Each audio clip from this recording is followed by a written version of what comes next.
1864년 미국 애리조나의 한 산 중에서 금맥이 발견됐다라고 하는 소문이 삽시간에 퍼지게 됩니다.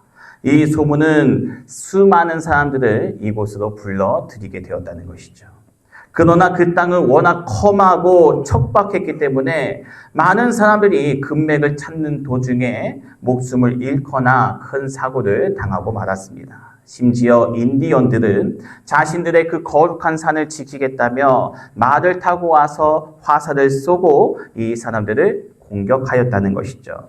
결국에 많은 사람들이 금을 찾지 못한 채 빈손으로 집에 돌아가야만 했습니다. 그런데 그때 엔리코 페리타라고 하는 사람이 모든 것을 포기하고 돌아가려고 하는 참이었어요. 집을 향해서 걸어가고 있는데 우연히 저 멀리에서 반짝이는 돌멩이 하나를 발견하게 된 것입니다.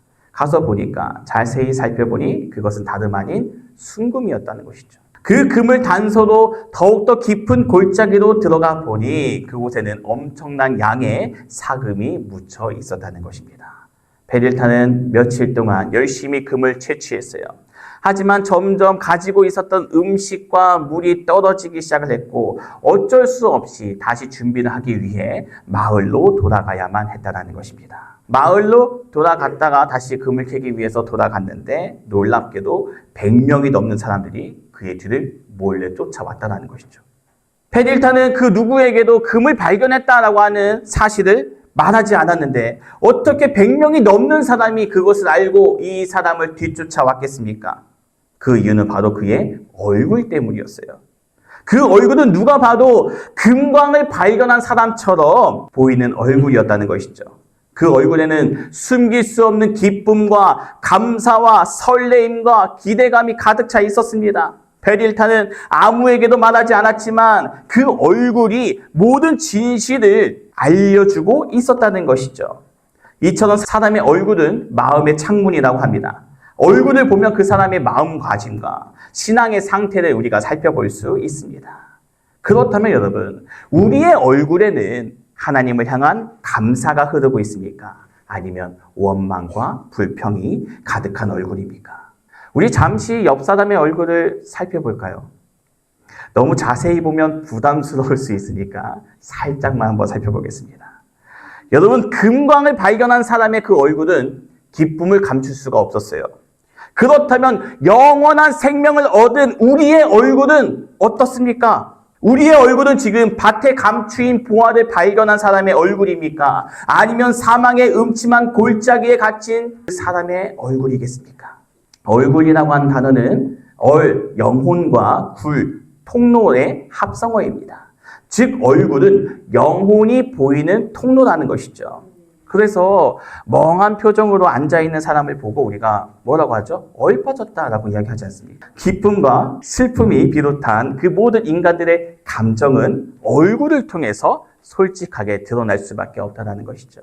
그렇다면 지금 우리가 주목해야 하는 이 스데반의 얼굴은 어떻습니까? 성경은 그의 얼굴이 천사와 같았다. 지금 스데반의 얼굴은 마치 천사와 같은 얼굴을 보여주고 있습니다. 그렇다면 어떻게 그는 천사와 같은 얼굴을 가질 수 있었을까요? 스데반에게 무슨 좋은 일이 일어나서 그의 얼굴이 천사처럼 빛이 났겠습니까? 사랑하는 사람을 만났기 때문입니까? 혹은 로또에 당첨이 되었기 때문입니까? 그렇지 않다는 것이죠. 오히려 지금 스데반은 죽음을 눈앞에 두고 있는데도 그의 얼굴이 천사처럼 빛나고 있었다는 겁니다. 스데반은 지금 격렬한 논쟁 한가운데에 놓여져 있습니다. 그것도 단순한 논쟁을 벌이는 것이 아니라 거짓 증인들이 모함하여 그를 죽음으로 몰아가고 있는 그러한 살벌한 논쟁 가운데에 있었다는 것이죠. 사도행전 6장 11절 말씀을 보시면 유대교 지도자들은 도저히 스데반을 감당하지 못합니다. 성령과 지혜로 말하고 있는 스데반을 도저히 이겨내지를 못하자 그들이 어떻게 합니까? 사람을 매수하여 거짓 증언을 하게 만들었다는 것이죠. 그들은 스데반이 하나님과 모세를 모욕하고 모독했다라고 하는 거짓말로 그를 고발하기 시작을 합니다. 이처럼 모욕과 모함이 난무하여 원통함과 애통함으로 가득해야 하는 그 순간에 스데반의 얼굴은 어떻게 되었습니까? 성경은 그의 얼굴이 천사와 같았다고 기록하고 있다는 것이죠. 여러분, 우리가 만약에 이 스데반처럼 모함을 당하고 모욕을 당했다면 우리의 얼굴은 어떻게 되겠습니까? 우리 같으면요, 얼굴을 찌푸리고 분노에 가득 차서 씩씩거리고 있었을 텐데, 스데반은 자신을 죽이려고 모함하는 그 사람들을 바라보면서 온화하게 천사의 얼굴로 그들을 바라보고 있었다는 거예요. 그렇다면 여러분, 천사의 얼굴이란 구체적으로 무엇을 말하는 것입니까? 이것은 단순히 인품이 훌륭하고 착하게 보이는 얼굴을 의미하는 것이 아니라는 거예요. 스데반은 그를 죽이려고 하는 사람들조차 천사의 얼굴처럼 보였습니다. 하지만 사실 천사의 얼굴이라고 하는 이 표현은요, 그의 얼굴을 온전하게 설명하는 데에는 부족하다는 것이죠.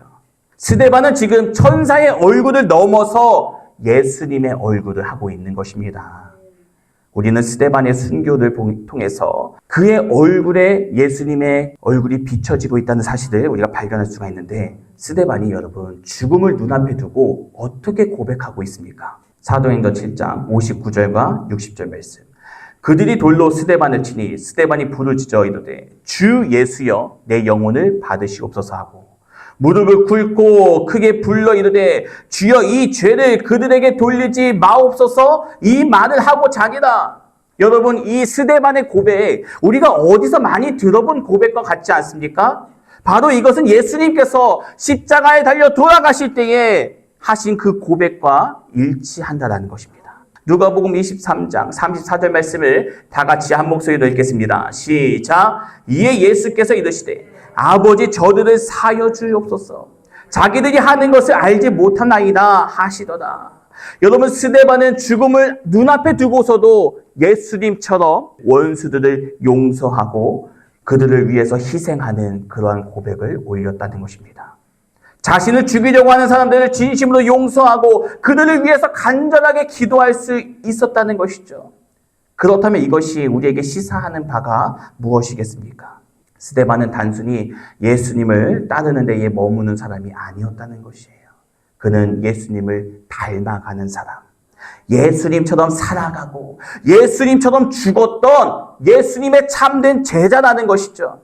바로 이것이 스데반의 얼굴에서 예수님의 얼굴이 비춰질 수 있었던 이유라는 것입니다. 그의 얼굴은 예수님의 참된 제자라고 하는 증표였습니다. 그렇다면 우리의 얼굴은 어떻습니까? 우리의 얼굴에서도 마찬가지로 예수 믿는 사람이라고 하는 증표가 보여져야 한다는 것이죠. 이 스데반의 얼굴이야말로 오늘 하나님께서 우리에게 원하시는 참된 모습이라고 할 수 있습니다. 우리 역시 스데반처럼 살아가야 합니다. 그렇다면 우리는 어떻게 스데반처럼 우리의 얼굴에서 예수님의 얼굴이 보여질 수 있겠습니까? 우리는 어떻게 하면 예수님을 닮아가는 사람이 될 수 있겠습니까? 첫 번째로 우리는 성령의 충만함을 받아야 한다는 것이죠. 스데반과 같은 사람이 되기 위해서는 먼저 성령의 충만함을 받아야 합니다. 스데반은 초대교회의 7 집사 중에 한 사람이었어요. 여러분, 초대교회는 이 집사들을 어떻게 세웠습니까? 집사들을 선택할 때에 그 무엇보다 가장 중요하게 보았던 것은 성령과 지혜가 충만한 사람이었다는 것이죠. 사도행전 6장 8절과 10절 말씀을 보시면 스데반이 은혜와 권능에 충만하여 큰 기사와 표적을 민간에 행하니 10절 말씀. 스데반이 지혜와 성령으로 말함을 그들이 능히 당하지 못하여, 이처럼 스데반을 한마디로 표현해 보자면 그는 바로 성령의 사람이었다는 것입니다. 스데반은 성령으로 충만한 사람이었고 그의 삶 속에서는 성령의 은사가 가득 흘러 넘쳤다는 것이죠. 이 성령의 충만함은 단기간에 이루어진 것이 아니에요. 오래전부터 스데반에게 지속되어 있었기 때문에 그는 죽음 앞에서도 그의 얼굴을 천사의 얼굴처럼 할 수 있었다는 것입니다. 잠깐 받은 은혜가 스데반을 순교자로 만든 것이 아닙니다. 꾸준한 성령의 충만함이 그의 얼굴을 천사의 얼굴처럼 빛나게 할 수 있었다는 것이죠. 여러분, 스데반이 특별한 교육을 받았거나 산에서 수양을 해서 그 얼굴을 가진 것입니까? 그렇지 않습니다. 스데반은 자신의 노력으로 인해서 예수님을 닮아가는 것이 아니라 천사의 얼굴을 갖게 된 것이 아니라 성령의 충만함을 받았기 때문에 성령의 은사와 성령의 능력으로서 그 얼굴이 천사의 얼굴처럼 빛날 수 있었다는 것이죠. 그렇기에 우리도 가능할 수 있습니다. 우리도 스데반처럼 변화될 수 있습니다. 우리도 스데반처럼 성령의 충만함을 받으면 천사의 얼굴을 가질 수 있다는 것이에요. 두 번째로 스데반처럼 되기 위해서는 우리가 먼저 자아를 꺾어야 합니다. 내 이성과 경험이 앞서는 것이 아니라 예수님의 말씀과 예수님의 뜻이 앞서야 한다는 것이죠. 내 고집과 내 계획이 우선되는 것이 아니라 하나님의 뜻과 하나님의 말씀이 우리의 삶 속에서 실천되어야 하는 것입니다. 미국의 제16대 대통령 아브라함 링컨은 사람의 얼굴에 대해서 이렇게 말했습니다. 사람은 누구나 마흔이 되면 자신의 얼굴에 책임을 져야 한다. 여러분, 우리는 태어날 때 자신의 얼굴을 선택할 수 있는 사람은 아무도 없습니다.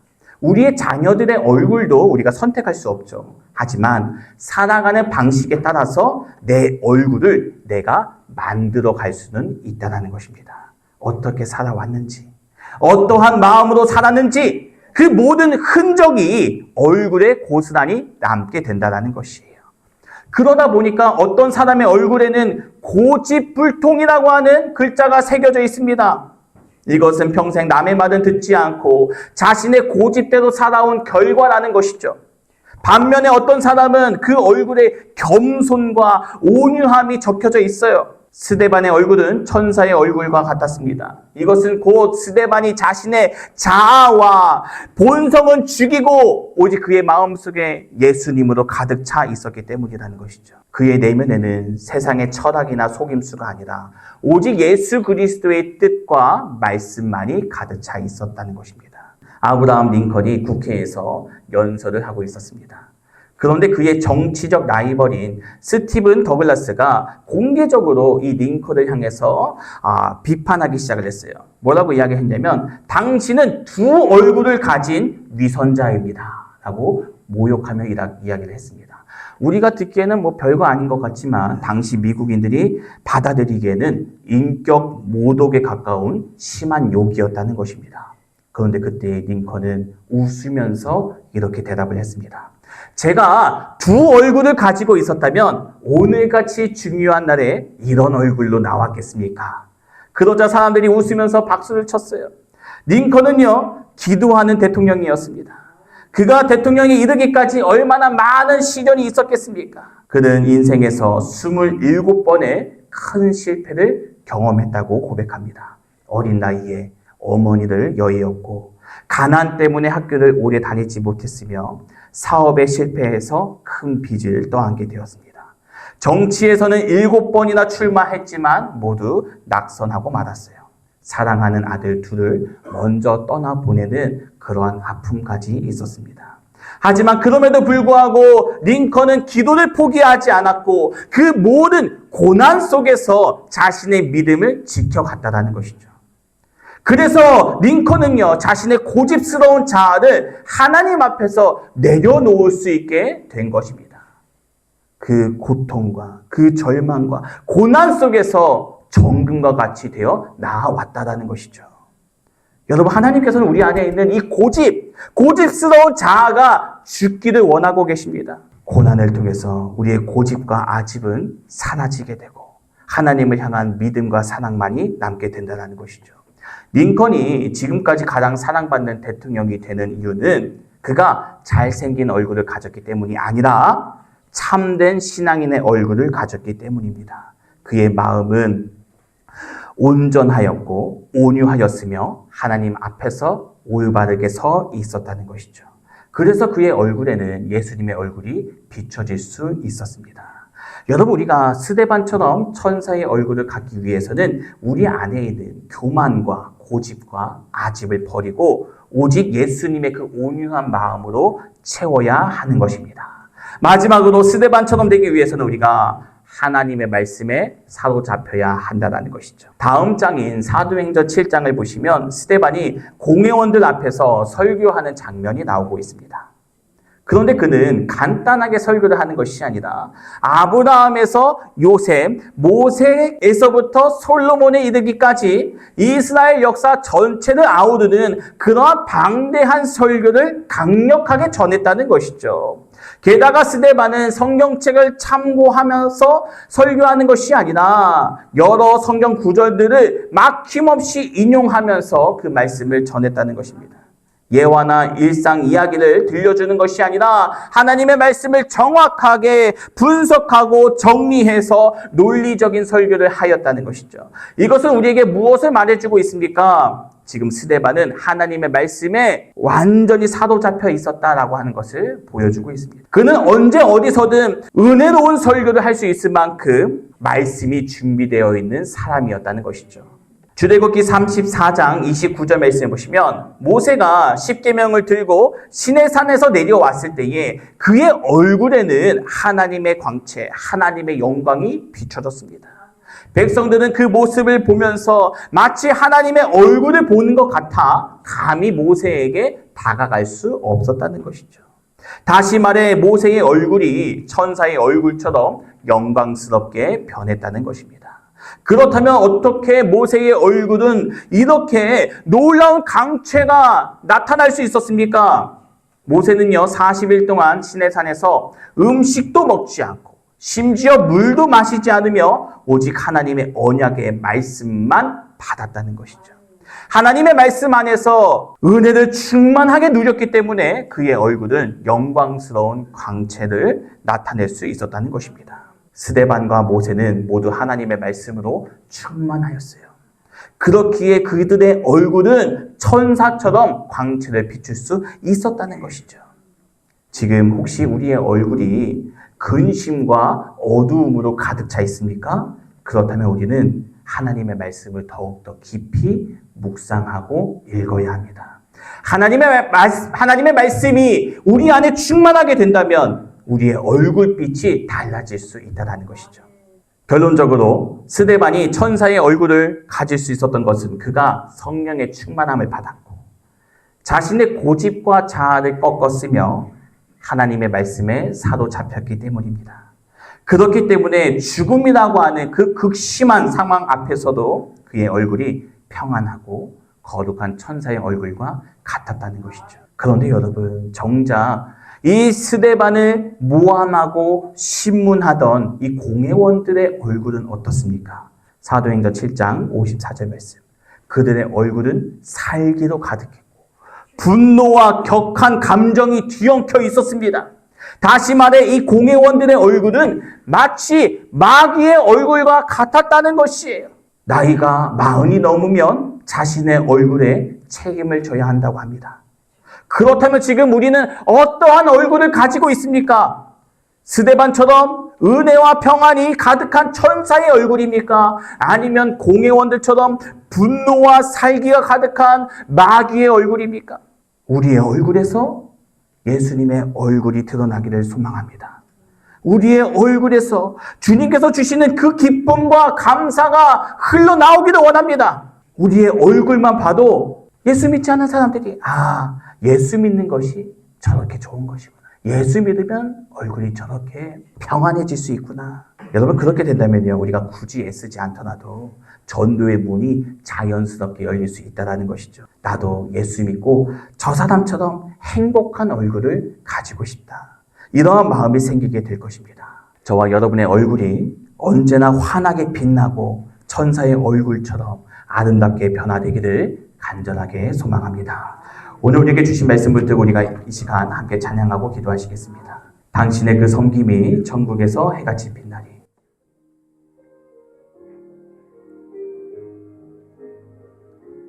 당신의 그 섬김이 천국에서 해같이 빛나리. 당신의 그 겸손이 전국에서 해같이 빛나리. 당신의 그 믿음이 그 믿음이 전국에서 해같이 빛나리 당신의 그 충성이 전국에서 해같이 빛나리 주님이 기억하시면